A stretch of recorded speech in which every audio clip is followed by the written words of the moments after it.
aquele povo.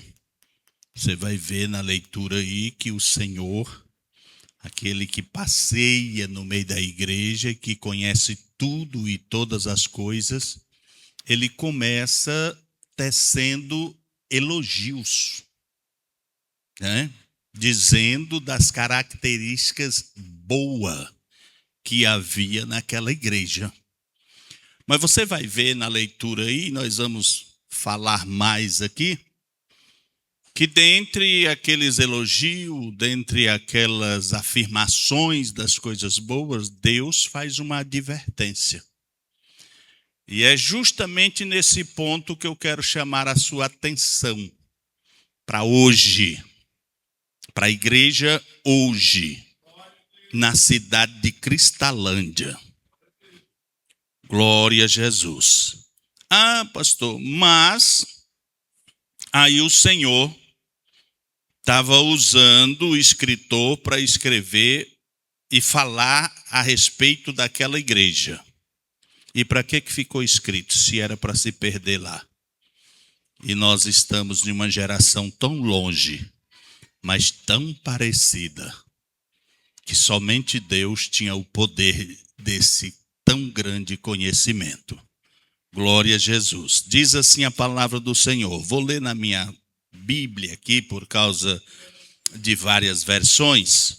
Diz assim a palavra do Senhor.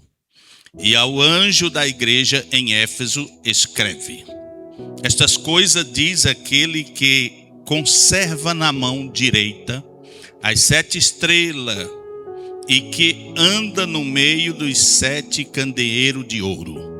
Conheço as tuas obras, tanto o teu labor como a tua perseverança, e que não podes suportar homens maus, e que puseste à prova os que si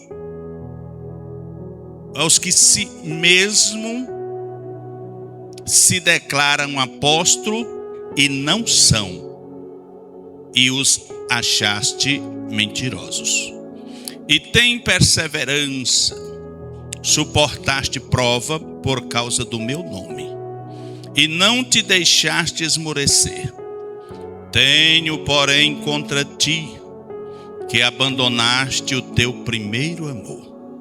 Lembra-te, pois, de onde caíste, arrepende-te, e volta a praticar as primeiras obras. E se não venho a ti, moverei do seu lugar o teu candeeiro, caso não te arrependas. Tenho, contudo, o teu favor, que odeia a obra dos nicolaítas, as quais eu também odeio. Quem tem ouvido, ouça o que o Espírito diz à igreja. Ao que vencer, dar-lhe-ei que se alimente da árvore da vida, que se encontra no paraíso de Deus. Amém? Glória a Jesus. Louvado seja Deus. Eu quero aqui ser breve, mas eu não poderei deixar de dizer aquilo que a gente vem buscando já há dias, e que a cada dia que a gente busca parece que a espada penetra mais, parece que as juntas e medulas são mais. E entendemos que verdadeiramente esta é a vontade de Deus, daquele que é o dono da igreja, daquele que nos chamou das trevas para a sua maravilhosa luz. E estamos aqui hoje reunidos na Igreja Assembleia de Deus, Ministério de Madureira, na cidade de Cristalândia, para receber da parte de Deus aquilo que Ele tem provido e preparado para os nossos corações. Eu sempre digo, continuar falando, que se essa palavra aqui, irmãos, não mexer comigo, tem alguma coisa errada. Se essa palavra aqui não fazer eu ficar inquieto, não fazer com que verdadeiramente eu volte os olhos para mim e comece a fazer observações acerca de mim mesmo, está errado. Essa palavra, ela precisa verdadeiramente me levar diante de um espelho para termos uma conversa com o Espírito Santo, para que eu compreenda qual a boa, perfeita e agradável vontade de Deus para a minha vida.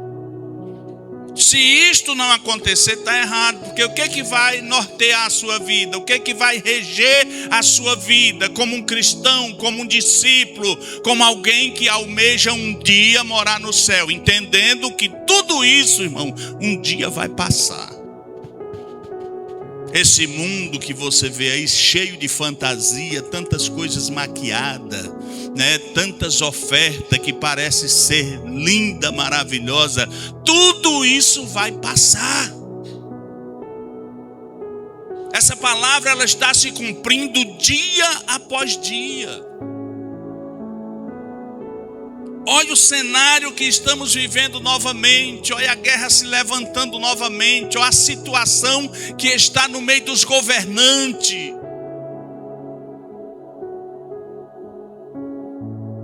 Jesus está preparando um povo seu para vir buscar a sua igreja. Pastor, será por que dentro desse cenário todo o Senhor ainda não veio? Talvez porque eu e você ainda não estamos preparados.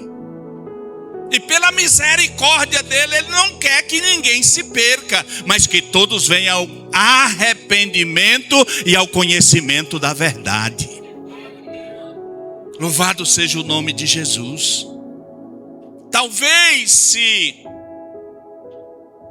Deus colocar sobre mim uma porção dobrada da sua graça e fizer de mim, pastor Misael, um pregador, né? A gente prega, mas não é um pregador, né? Todas as mensagens que eu pregasse, eu colocaria um tema. Eu acho chique quem consegue fazer esse negócio. O tema da mensagem. Parece que fixa, né? Eu me lembro de um pregador que pregou quando eu ainda estava em Dueré, e ele pregava, e ele fixou na mensagem dele um cavalo branco. Eu posso esquecer de tudo, mas não esqueço do cavalo branco daquela mensagem. Fica impregnado. Talvez se eu conseguisse fazer isso, eu diria que o tema dessa mensagem hoje talvez seria para nós fixar na nossa mente: é tempo de voltar ao primeiro amor. Vocês observaram que na leitura aqui o Senhor faz um elogio a esta igreja, dizendo: olha, vocês têm trabalhado, vocês têm perseverado, têm resistido aos hipócritas, aqueles que vêm aqui tentando ensinar distorcidamente. Vocês têm passado dificuldade por resistir a essas coisas. Por causa do meu nome, vocês têm sido zombados, maltratados. E foi elogiando aquela igreja. Só que observa que no meio desses elogios, o Senhor, aí agora, diz para eles: tenho, porém, contra ti. Meu Deus.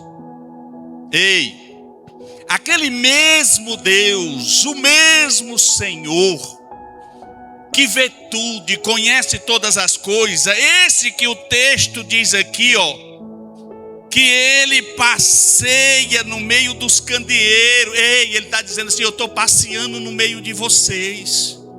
Eu sou Deus que ando no meio da igreja e eu conheço todas as coisas. Vocês têm feito a obra, vocês têm se reunido, vocês têm trabalhado, mas porém, eu tenho contra vocês algo.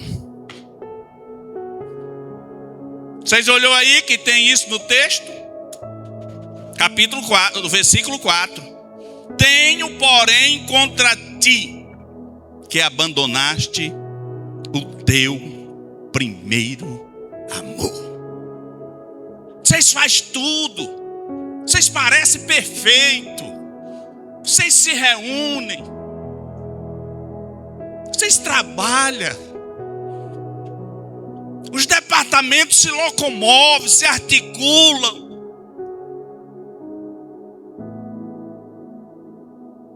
Porém, eu tenho contra ti, meu Pai, que deixaste o primeiro amor. Irmão, será que essa não é a situação que nós estamos vivendo hoje? Será que este não é o mesmo cenário que estava acontecendo com essa igreja e acontece conosco?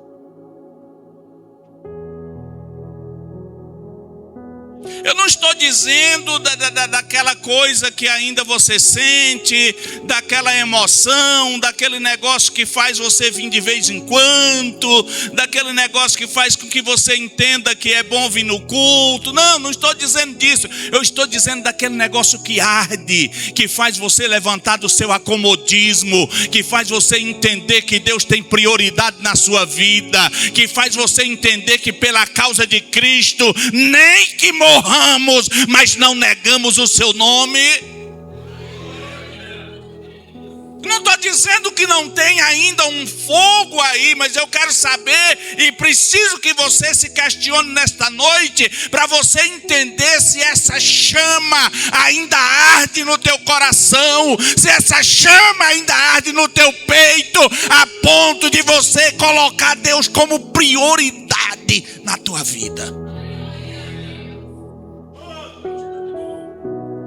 Será que essa não é a situação que nós estamos vivendo? E eu entendo que Deus, sendo Ele perfeito, e todas as coisas que Deus deixou para nós, na maneira que Deus nos trata, as Escrituras, tudo tem um propósito para nossas vidas. E o propósito de Deus deixar essa carta escrita para que chegasse a mim e a você, o propósito dela é exortativo e ela quer dizer: eu preciso estar alerta, é todo dia, é toda manhã, é todos os momentos, entendendo que nós vivemos no meio de uma geração perversa, em um mundo que jaz no maligno. Essa chama precisa estar ardendo dentro de mim.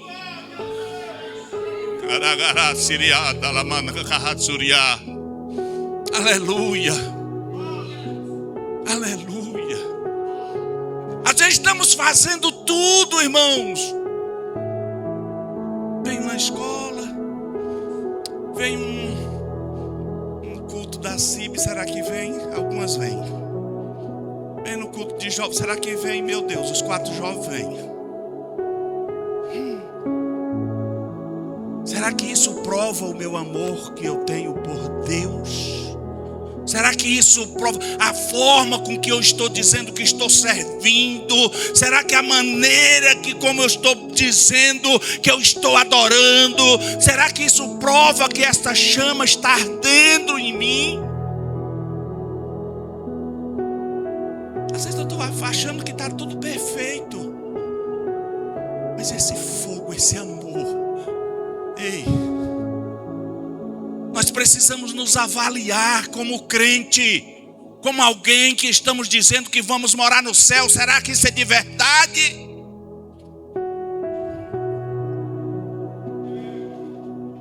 Olha, se você olhar as características da igreja de Éfeso, era uma igreja admirável. Era uma igreja que fazia aparentemente tudo perfeito. Era uma igreja que se juntava. Era uma igreja trabalhadora, era uma igreja paciente, era uma igreja fiel e que amava a sã doutrina. Eles não aceitavam outras doutrinas, aqueles nicolaítas que iam lá querer pregar a perversidade, eles não aceitavam.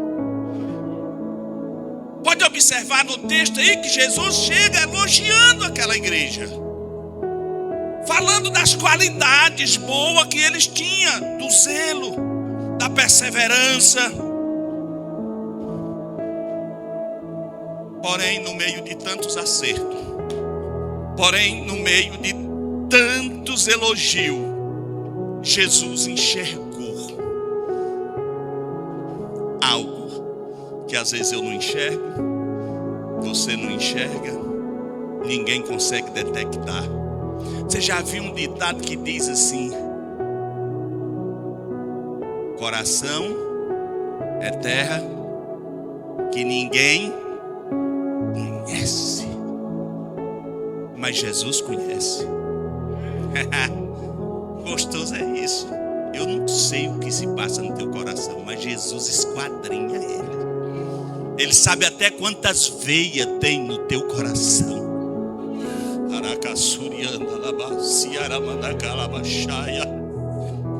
Jesus enxergou no meio daquela igreja, no coração daquele povo, um desvio, digamos assim, silencioso.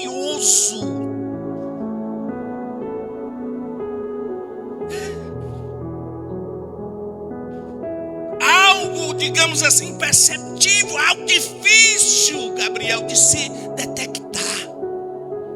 Mas Jesus, que tem toda a liberdade, e quando nos reunimos, Ele passeia no meio do seu povo, olhando não para o meu cabelo, olhando não para a minha roupa, mas olhando para o que está no meu coração, aleluia, porque Ele entende, Ele compreende, Ele sabe verdadeiramente o que se passa aqui.